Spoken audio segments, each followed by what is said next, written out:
Hey guys, let's talk about PLA, or polylactic acid.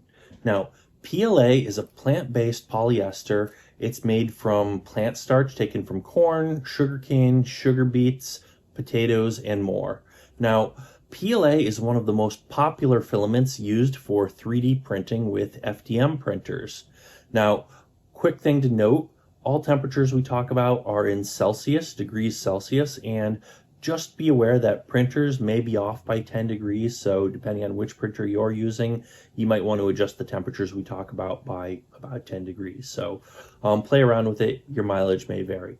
Another quick warning, PLA is much less toxic than materials like ABS, but it still technically has toxic fumes. Most people are okay using it indoors, but just be aware of that as well.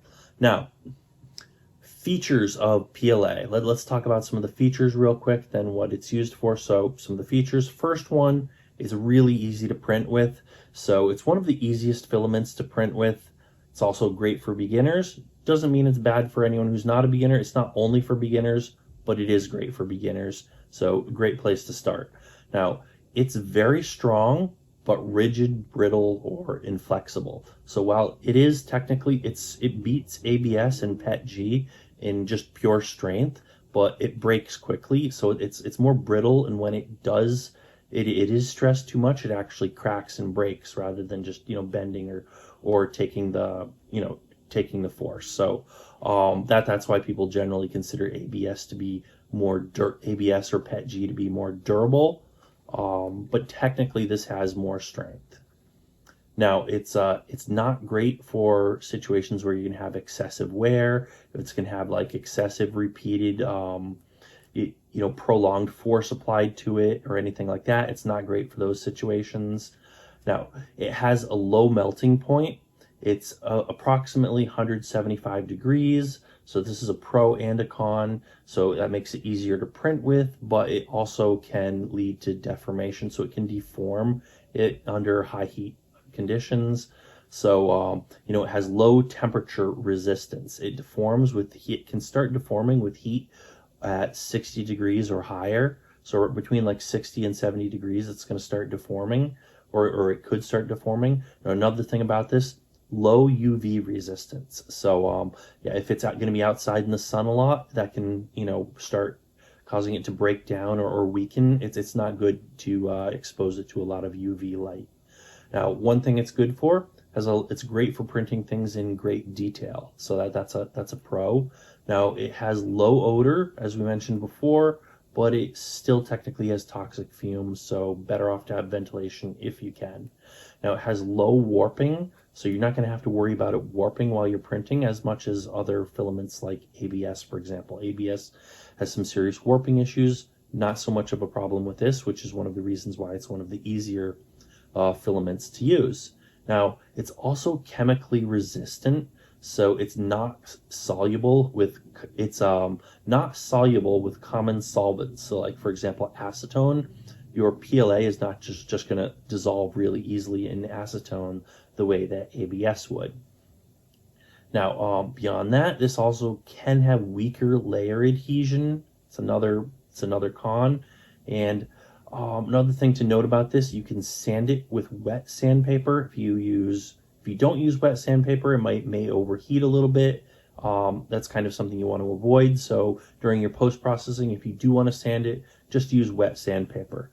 Now, another thing to mention, you can print fast with this with low temperatures. So that's kind of what makes it easy. You don't need to heat it up too much, and if you want to print faster, you can. It's easier to print faster than with other filaments, although the slower you print, the better things will come out. Now, another thing people note is the low price. So comparative to other filaments, it generally tends to have a low price. Although it's not that different from things like ABS, it's still relatively inexpensive. Now, another thing, technically, this is biodegradable, but that doesn't mean you can just bury it in the ground and it's going to degrade. It'll generally last for a really, really long time if you just throw it out. So it isn't really biodegradable in the sense that organic food matter is. It needs to be put in like a professional facility for decomposing things where temperatures are going to be kept over 80 degrees for a long period of time. Now, those are the basic features of PLA. Now let's talk about what you're generally going to use it for. So you can use it for large or small models, large prints or small detailed prints. It's great for both of those types of things. It's great for decorations. It's kind of like the default thing you'd want to go for decorations. Partially just because anything decorative and not functional, it should be up to the task, but also because it comes in a huge variety of different colors and styles that you can pick from, which is another reason it's popular for decorations. It's also good for any indoor parts without a lot of excessive or prolonged force, or temperatures over the ambient room temperature. So you don't want it to be in places that are going to be really hot for too long of an amount of time, and you don't want it to be used for like any moving parts in a machine. You don't want to use it for like the vent covers or something inside your PC, or anything anywhere where it's going to be really hot or anything like that. You would make fan blades out of it or something like that, but you could use it for things like, for example, a shelf. You could 3D print a shelf or a bracket for a shelf. That's totally fine, as long as it's not moving a lot and taking a lot of repeated stress or prolonged force. Then it should be fine. Generally good for indoor, not so great for outdoor use. Now, it's great for prototypes and decorative items. So that's generally what you're going to want to use PLA for. A lot of people exclusively use PLA. They start with it and stick with it because it's so convenient and easy to work with, and they don't need anything else. Once you do need something else, you can move on to another filament. So, printing info. So, common settings. Now, this would go for, just off the top of my head, a couple common examples. Hatchbox, like this is Hatchbox, and another one is Amazon Basics. They both have the same settings, same recommended settings, and most of them listed have will have the same recommended settings. Now, the exact temperature is going to depend on the brand of PLA, so check your brand and set the temperatures accordingly. But for one of the more common settings that's true for Hatchbox, Amazon Basics, and a whole list of others, the nozzle temperature, you're going to set it to 215 for the first layer and 210 for all the other layers. So set it separately for the first layer and the remaining layers if you can. Otherwise, just set it to 210. And you're going to set the bed temperature to 60. Now, you don't technically need a heated bed for this. So that's optional, but if you are going to heat the bed, set the temperature to 60. Now, the melting point is approximately 175 degrees. So the range of nozzle temperatures, it's generally going to range between 185 and 235, depending on the brand and the exact variety of PLA that you have. It's going to be anywhere in that range, 185 to 235.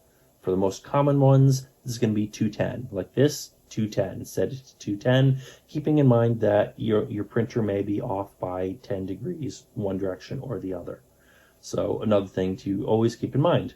Now, bed temperature range is 50 to 60.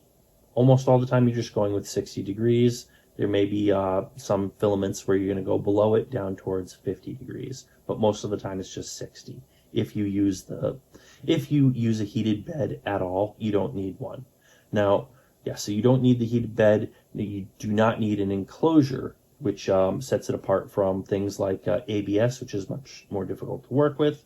With PLA, you don't need an enclosure at all. It's probably not going to hurt if you had one, but you really don't need it. Now, a dry box, also not needed or recommended. It's not going to hurt.